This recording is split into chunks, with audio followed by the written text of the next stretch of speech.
getting late and I have to run errands, so let me just throw on my hair real quick. Yeah. Okay, guys. Thank you for getting ready with me, and I am now on my way out the door. Yeah, this is the coolest wig ever, and it just launched on my website with a bunch of new other wigs. Welcome back. That was our next guest, who is literally breaking barriers in the beauty space for being authentically and confidently herself. She is amazing. After being diagnosed with alopecia, she decided to share her story on TikTok, going viral with 2.7 million followers. Please welcome Chloe Bean to the studio. Good to see you, and congratulations. Thank you so much. You just won an Ipsy Award, and you just launched your own brand. It's Baldy Bean Beauty. So how did it all start? I love that name. So it all started back when I was 8 years old. I was diagnosed with alopecia areata, which is just bald spots around the scalp. So growing up, I always knew people had it worse. I was very compassionate, and it wasn't until high school where I actually went completely bald. I had alopecia universalis, meaning no hair, and that's when it got a lot harder because I was getting bullied and stuff. And my dad was like, you should, post a photo online and let people get more familiar with you when I'm going to school. So I did that.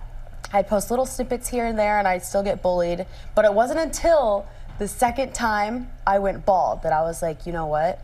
TikTok is a thing now. I'm just gonna post my story on there because people keep asking, and here we are now. I mean, you did. You shared something incredibly vulnerable, and the response that you got was just huge. Were you surprised by how positive that response was? Yes, honestly, so I didn't have this community growing up, so I'm so happy that I was able to find like a comfort space online. So what is it like, when you hear the reaction from someone whose life may have been changed because you decided to step out in front of the world and just be you and be okay with your diagnosis? It is so rewarding. Like, I feel like I'm healing my inner self every time someone DMs me like, you help me go out in public bald, you help me shave my head and stuff like that. So what do you say to them, people who are living with this diagnosis? I say that through time it gets easier, and everyone's journey is different. You mentioned that, when this was all first happening to you, there were people who bullied you and you were having a really hard time. What would you say to those kids?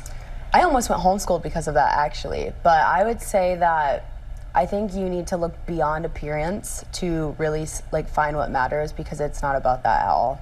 You can also say, look at me now, too, instead. Look at me now. Look at me now. We appreciate it, and we're glad that you're doing what you're doing as well. Thank you. All right, one more time for Chloe Bean. Good to see you, and thanks for being here.